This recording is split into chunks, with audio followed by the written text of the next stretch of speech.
lovelies, it's Margaret, and it's time to nerd out about reading goals. Alright guys, so it's the beginning of the year, and so I'm going to be doing two things in this video. I'm going to go over how well my 2017 reading goals got accomplished, and then I'm going to go into what my 2018 reading goals will be, and then I'm going to go through my January TBR, which, now that I look at it, is kind of,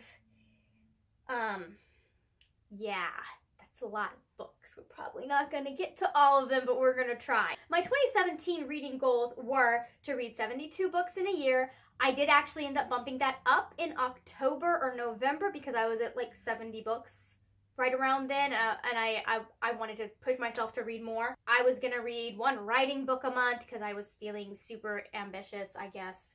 That was not a realistic goal for me. Now that I think about it. One book by a non-white author every month, and then 10 nonfiction books in the year. I think I ended up reading 94 books in 2017. Might have been 95 because I added War of Jokes and Riddles in now that I have the graphic novel. Obviously, that was the only one I made. I read like 2 writing books, I think, maybe. I did much better with reading more diverse books. I read, I think, 10 non-white authors this year. It's 9 or 10. And then I read like 3 nonfiction books. So my goals for 2018 are to read 100 books in the year. Part of that is because I'm reading a lot more graphic novels now, and I tend to obviously count those. It's reading. Guys, it's reading. You're absorbing information, looking at a page, there are words. If anyone tries to tell you reading comic books is not reading, you have my permission to find the thickest graphic novel you have and whack them upside the head. I also want to improve my writing, which means that I do need to make a better effort at reading a book about writing or publishing or something like that.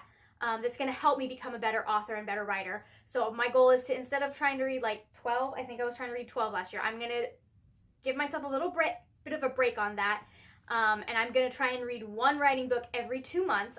I feel like that is a reasonable goal, considering that I did not make my goal at all last year, but it still is going to stretch me. And then again, I want to continue to diversify my reading experience. Specifically, I want to be reading more authors that come from backgrounds that are not white.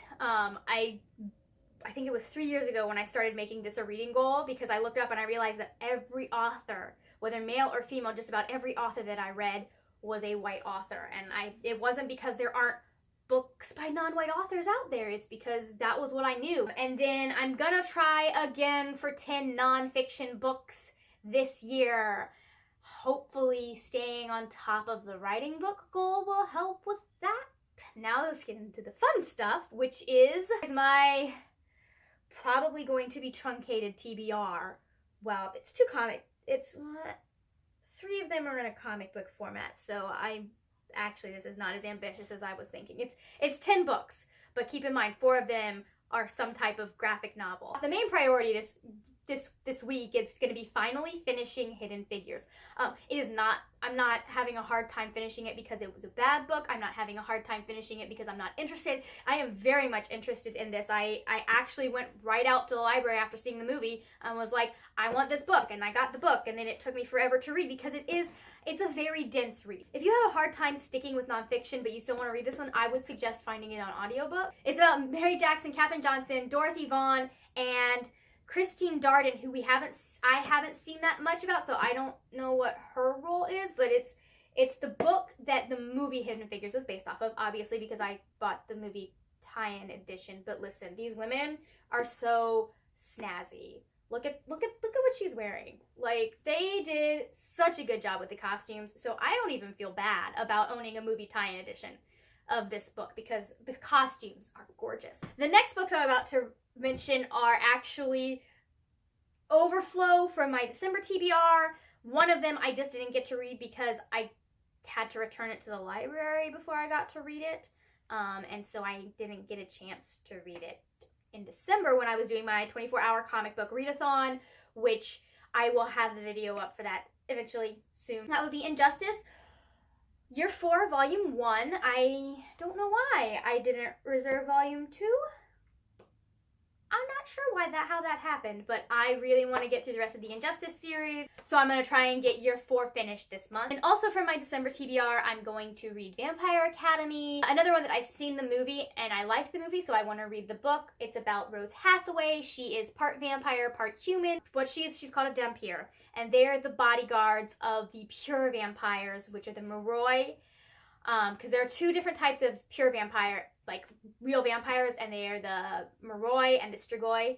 I could be pronouncing those completely wrong, but she's the bodyguard for the Moroi princess. Love the characters in the movie, and I also, before I'd even seen the movie, I loved her Richelle Mead's Bloodline series. So we're gonna try and get to Vampire Academy this month. If I don't read any other books, it's gonna be this one, because it has to go back to the library soon, and I think I've renewed it all of the times that I'm allowed to renew it. So keeping with the theme of what I was going to read in December but just didn't get a chance to, I have Orange Volume 1 and Orange Volume 2. And these are manga, so it's not going to take me that long to read them. I just have to make sure that I carve out a couple of solid hours and make an effort to actually read them.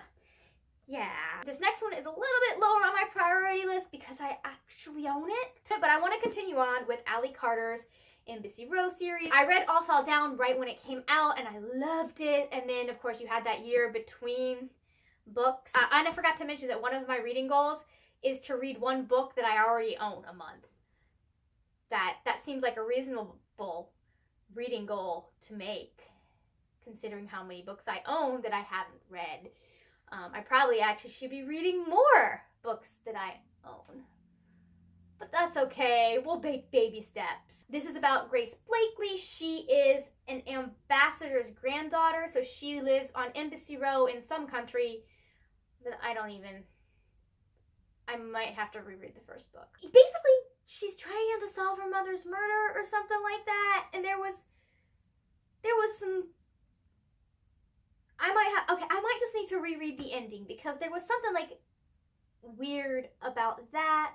But I don't want to spoil it because this is a sequel. I am apparently going to be having a little Leigh Bardugo readathon at some point in this month because the next 3 books on my list that I'm trying to get through this month are by her. And they are 6 of Crows and Crooked Kingdom for the first 2. Again, I'm trying to read these because this one needs to go back to the library soon. And I'm pretty sure there's a waiting list, so I don't know. Anyways, I have no idea what these are about, but I have been told that they are very good. I have a friend that absolutely loved the Grisha trilogy, and this is in the Grisha universe. She might try and steal these now that I think about it, but this is one that I will talk more about it in my haul video, but this is one that I purchased at Target because it was sitting there and I had money burning a hole in my pocket. And then the third Leigh Bardugo book that I have is Wonder Woman Warbringer. I'm actually excited about reading this. When it first came out, I was not planning on I wasn't sure if I was going to read it because Diana and I have a very complicated relationship. It wasn't until this year that I realized that the reason that I didn't like her had nothing to actually do with her as a character and more with how she is portrayed. Have I ragged on the DC reboot yet? New 52?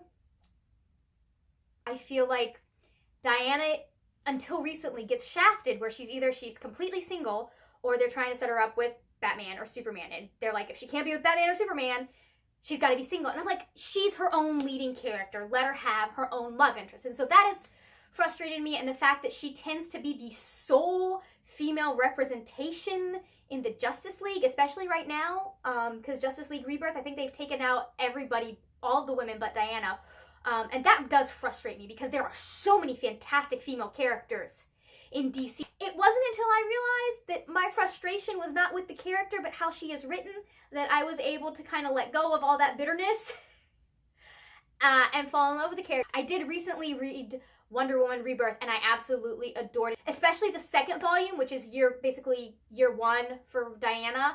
I will talk about it in another video. Anyways, so I am really excited to dive into this. I also treated myself because it was Christmas and someone's got to give me books for Christmas, and since I forgot to ask for books for Christmas, I bought myself the January Lit Joy crate, which has Batman Nightcrawler in it. So I want to read this before I get to read Batman Nightcrawler, which will probably be sometime in February, honestly, because I'm not going to have time to read that here. All right, we are on the last book. And this is one I was actually going to get knocked out during the 24-hour comic book readathon, but I really need to read this because I've had it for like a year, almost 2 years probably. And my best friend probably wants it back, although I'm not sure she knows I have it anymore. But that is Batman Knightfall, Volume 1. I'm not sure if this is where Bane is first introduced, but this is the storyline Bane is most known for. It's the storyline where he breaks Bruce's back. There's some complicated medical reason why, he didn't actually break Bruce's back. He caused some sort of inflammation, and until that died down, Bruce couldn't walk because it was inhibiting the nerves or something. I'm not entirely sure. I'm not a doctor. I'm a writer.